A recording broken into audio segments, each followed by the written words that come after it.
Welcome back to the Woman Experience. Here we are always evolving, we are always growing, we are always elevating each other, and you can expect a video every single week.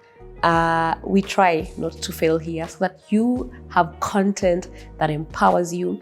If you know any woman who is on a path to self-development, growth, learning new things, becoming better, becoming a high-value girl or a high-value woman, stick around because this is a community that we are forming. And today I wanted to talk about something very interesting.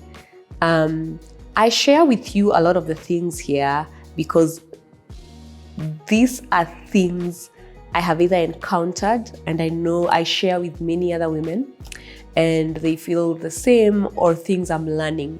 Actually, I wrote a post about this on LinkedIn, I think a couple of years back. I think it was during COVID when we were all shut down, but I thought about one thing, which is the way we talk about self-care. There's nothing wrong about the bubble baths, the chocolate for those days when you're feeling down, going to a spa or going with your girlfriends for a trip. Those are all good and valid forms of self-care. But we rarely talk about the tough self-care, the kind that doesn't feel like self-care when you're doing it, but when you do it, it is actually self-care. So I don't know how I'm gonna title this video, but it is like the tough form or tough love self-care or something. So these are the things that are self-care, because it's always isn't about the romanticized things. It's the tough things that you need to do, but which are a huge form of self-care that we often don't talk about. Number one, taking responsibility or doing something about your health. Now, that's a tough form of self-care because as I grow older, I realize there are things that my body can't do, by the way. And in my everyday life, my body is actually my everything. Actually, your body is the one thing that you have on this earth that gives you the currency to do everything on this earth. And so going to the gym or working out every day, or even twice a week or thrice a week, going for that walk, taking care of your body is a tough form of self-care because it's not easy, it's not fun. No one wants to do it. But here's the thing, without your body, without your health, without just feeling good, everything else you're trying to achieve becomes difficult. And this one is one I'm struggling with. And so I love this channel because I come in here every week and I'm very honest about the things that I'm struggling with. Movement for me, because every day when I wake up, I have so much to do on my plate, is becoming sometimes put on the back burner. But I know, and you know how important that movement is. So a tough form of self-care is taking care of your health. The other form around health that we don't often talk about is that part of your body or something that your body always tells you that you need to check this out and you've never gone to the doctor. So for me, for the longest time, it was back pain. I had constant back pain, especially after having my children. And I remember I kept postponing. I would take painkillers, my back. And it wasn't until someone told me, you have to start exercising and movement. And if that doesn't work, then go see a doctor for back pain. So we continue to ignore some of these signs, and that's your body telling you that this needs to be taken care of. There are people who haven't even gone for pap smears. There are people who, have an issue, and it's not that you even don't have the money, but you keep pushing until you can't push it anymore. And at that point now, it's do or die. So a tough form of self-care, I believe, for women is putting your health as a priority, doing those checkups, going to the gym, taking a walk, prioritizing some form of movement, because you are without your health, girl, nothing else can move much. So when you're talking of self-care, let's do the tough work of moving our bodies. So that's a really important one. Number 2, taking responsibility of your finances and wealth creation. I think, and hopefully I'm going to talk about this some other time, we are also in the era where we are talking of the soft life era, of the woman who is taken care of. She has everything at her beck and call because of her feminine power, and I have nothing against that. But I think, and I know actually, that the most important thing that you can do to honor yourself is also, even if that's your thing, please honor the fact that you're here on this earth, and especially if you have a family or you have people that look after you, wealth creation and taking care of your finances is something that you can not only do, but something you should be in charge of. Do not let a man be a financial plan. There, I said it. It is equally important. People are well taken care of by their men, by their husbands. There's nothing wrong with that. I am well taken care of. But again, I want to create wealth. I want to create legacy through my gifts, through my abilities. So take control of your finances. You can move however you want to. You can be in places that you want to go because you are in charge of your finances and your wealth creation. And here's the thing about wealth creation. It's not just about having the money. Money gives you the currency to be whatever you want to be your highest self, right? So that's another form of tough self-care. Get your finances right. If you are not there yet, here we are all about elevating ourselves and growing, because when I was younger, I wasn't really in charge of that. What can you start to do to feel like you're in control of their finances, even if you're being taken care of? Because with that, you have a voice. With finances going right for you, you have a much better voice. You can advocate for yourself. You can live the life that you want to lead, because we all know sometimes things go wrong. But that's for another episode. But number 2 form of tough self-care is taking care of your finances and wealth creation, because you can do it.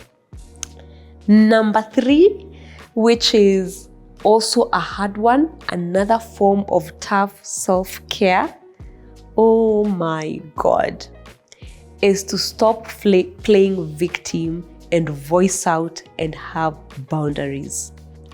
Because I have been one person who sometimes I haven't really voiced out boundaries or things that I want to stop, or either, want to distance myself. And I have learned over time, because I have become older, the importance of stopping to play victim. If you're in situations or environments that are not serving you, going for a trip or doing a bubble bath or buying clothes or whatever, it won't solve it. And that's just the tough news. You have to get to the root cause of what is it that is causing you pain, because no one likes to have those conversations, right? No one wants to get to the root cause of why certain things are happening to you.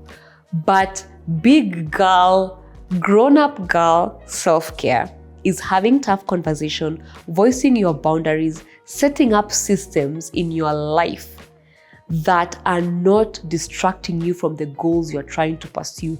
And boundaries are a must. They are not a nice to have, they're a must. And also doing something about it. If you are in an environment that is constantly disrespecting you, not serving you, you need to do something about it. I was listening to a very interesting and educative channel, and I'm also going to do another episode of channels I love and why you should subscribe. Here we are not about just us.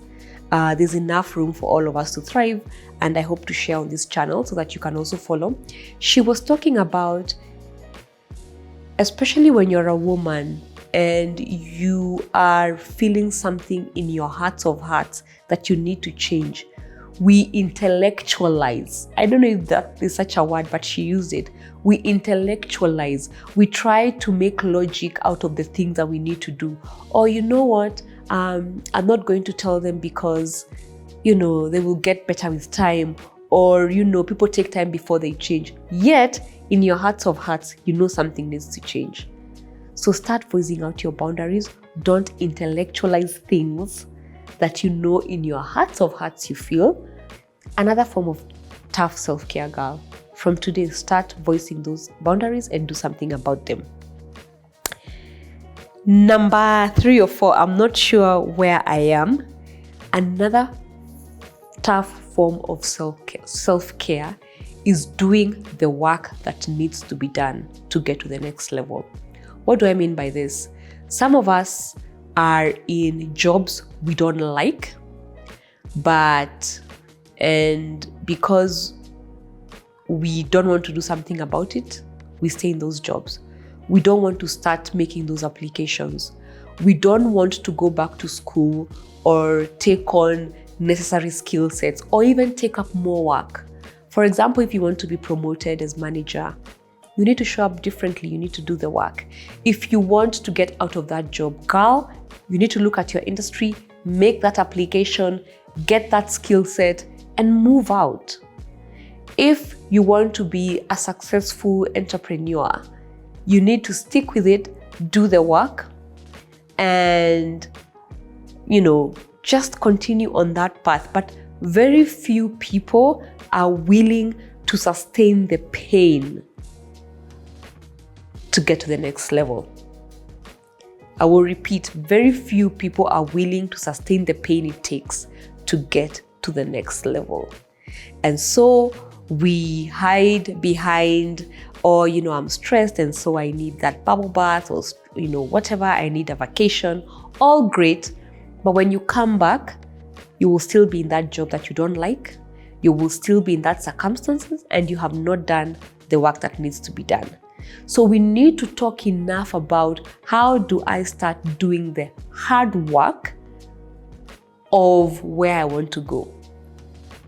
And like we said in this channel, it's all love. I'm also educating myself because I know there are things in my life that I haven't gotten better at, and I haven't done the work yet.